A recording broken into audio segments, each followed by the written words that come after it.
பார்க்கும்போது அவ்வளோ பிரகாசம் தெரிகிறது.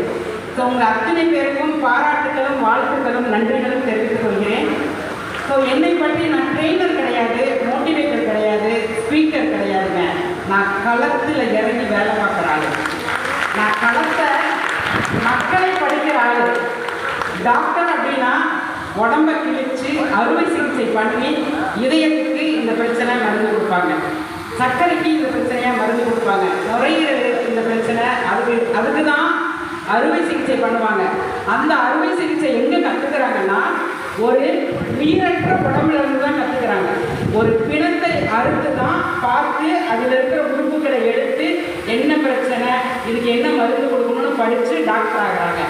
இங்கே வந்திருக்கிற நீங்கள் அத்துணை பேரும் மருத்துவர்கள். உயிரோடு இருக்கிற மனிதர்களை படித்து, அவங்க இதயத்தை படித்து, அவங்க மூளையை படித்து, அவர்களுக்கு பொருளாதாரத்தில் ஒரு இடத்த வாங்கி கொடுக்கறதுனால என்ன புண்ணியம் பண்ணுறாங்கிறத படிச்சிருக்கிற நீங்கள் அத்தனை பேரும் மருத்துவர்கள் தான்.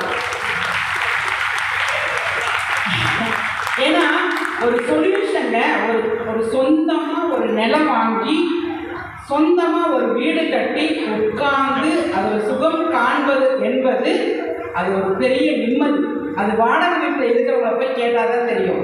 அந்த வாசலுக்கு தெளிக்கிறது, கோலம் போடுறது, டாய்லெட் பாத்ரூம் கழுவுறது அப்படின்னு ஒரு விஷயம் இருக்கும். அந்த ஹவுஸ் ஓனரோட பிரச்சனையும் இருக்கும். அதெல்லாம் தாண்டி ஒருத்தருக்கு கனவுகளை உருவாக்கி நீ சொந்தமாக ஒரு வீட்டில் ஒரு குருவிக்கு கூட சொந்தமாக ஒரு கூடு